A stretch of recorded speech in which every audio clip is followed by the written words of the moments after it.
In terms of wristwatches, about a third of dementia residents coming into the facility have a wristwatch, but often batteries aren't replaced.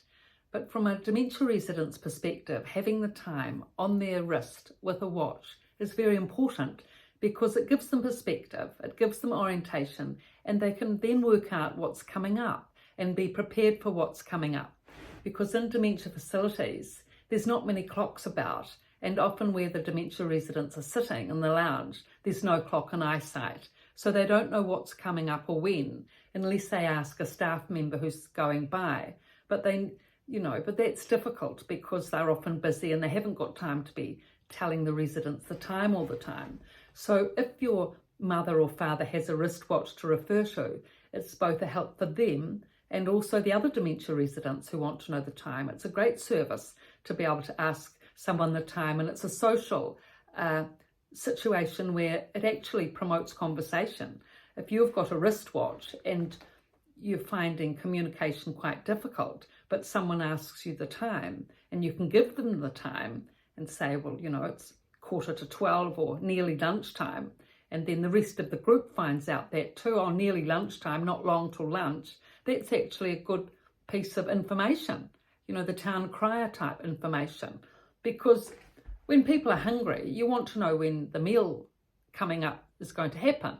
And meals are a big deal in dementia facilities, not only as a social occasion and to be able to meet and greet your friends and have a talk and, have some interesting, nice, tasty food, but also to eliminate hunger. I mean,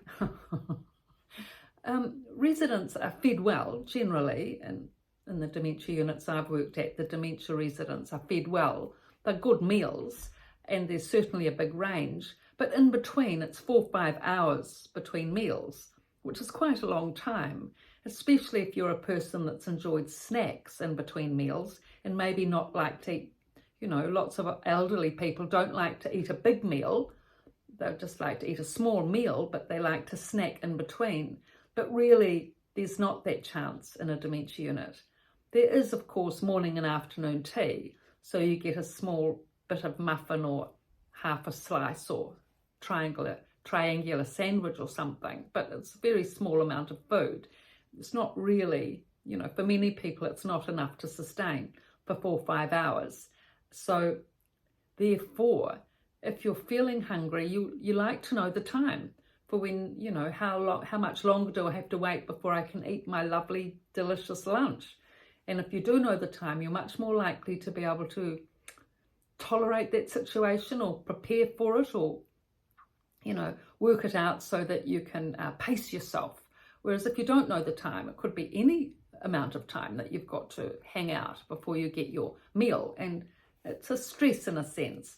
Dementia residents like to be orientated. They like to know what's coming up and what's happening, and they like to understand what's happening. They like to be informed, and all of these things like wristwatches and clocks in particular help with time orientation and indeed events, because practically all dementia residents know that lunch is at 12 o'clock. I mean, that's a given. 8 o'clock, probably they don't need to know quite as much because the carer comes in to tell them that. Mind you, that's another story. In terms of waking up and getting up in the morning, that can be quite a mission. And 5 o'clock, they do like to know what time dinner is, because it could be anywhere between 5 o'clock or 7 o'clock in their eyes, generally being 5 o'clock. So in terms of snacks and hunger and, eating and being hungry, what often happens, of course, is that when lunch arrives, if the person is a fussy eater, they may not like to eat, meat and 3 vegetables. And though other varieties are given very generously, most generous amounts and generous portions are given, the person has to have the ability to communicate that they're not enjoying what they're eating and that they'd like to eat something else. And they need to also know what those options are. So, of course, they need to be communicated to you as to what the options are.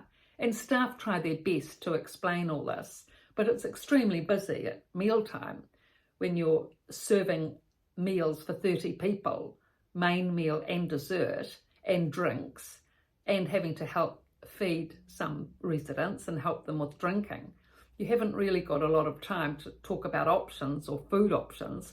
Mind you, your carer, if she's understanding, many carers are, they will tend to fend for their special residents individually. Like, they will know the preferences of their resident, so they will be more likely to give them a different option of food, which someone else who doesn't know that particular resident, or who's not caring for that resident, is not likely to make that effort.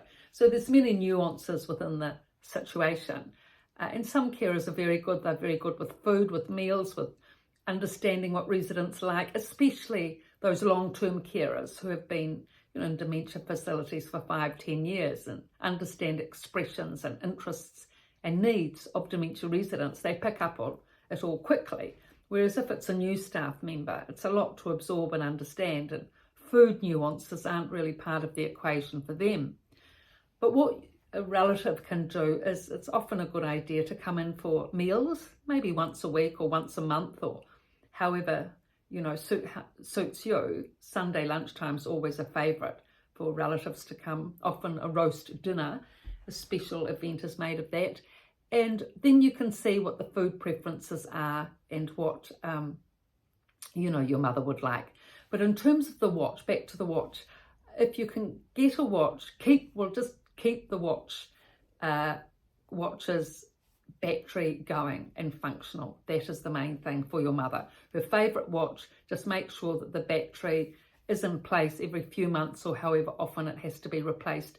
Keep that going. Even if others don't think it's so important, it is important, because especially if she can read the time and looks at the time and takes an interest in the time, it's really important that she doesn't lose that skill. And also in her room, if there can be a clock with hands on it placed while she's lying in bed or from her armchair so she can see the clock, that's also helpful. If she forgets to look at her wrist, and a little bedside clock by her bed, and or one of those clocks which has the time, the date and the day on it, is fantastic, because it's not just the time that people like to know. They like to know the day and the date. Well, the date's quite difficult to garner, but they do like to know the day of the week, and it's very difficult to know the day of the week in a dementia unit because everything's the same. There's very little change in routine in a dementia unit. So if the clock can have the day on it, then at least the dementia residents can have a chance of orientating. They like to know, whether it's Monday or Wednesday or Saturday. They definitely like to know, because that's when the Saturday press, the big newspaper, comes out. That's always a special occasion. And Sunday's a special day as well, because that's when most visitors come, to visit all the people in the dementia facility when they've got the day off. Not so much Saturday, because children's sport is happening on a Saturday. Sometimes they'll bring the kids in on a Saturday, and that's always exciting. But residents like to know when the weekend's coming up so that they can look forward to having some visitors, hopefully. So all of this aids in orientation. But the wristwatch is the big thing for day to day, and the clock on the wall, and also the bedside clock to be able to work out what day it is. I mean, a calendar needs a lot more orientation, and a diary, because then they've got to work out, well, what is the date today? And it's a bit difficult, calendars and diaries. But with a clock that says the actual day, each day, perfect. They can look, okay, it's Monday today, great. 5 more days to the weekend, and then they can orientate themselves in that way. So I've written these 2 books, The Resident's Voice and The Resident's Rise, both from a dementia unit, and they're on Amazon, soft cover, hardcover, ebook being the most popular at the moment. It's risen in interest, very handy and convenient getting the ebook.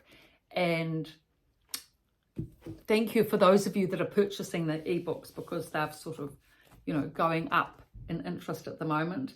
So thank you for your looks and your likes and your subscriptions on YouTube and TikTok. I really appreciate it.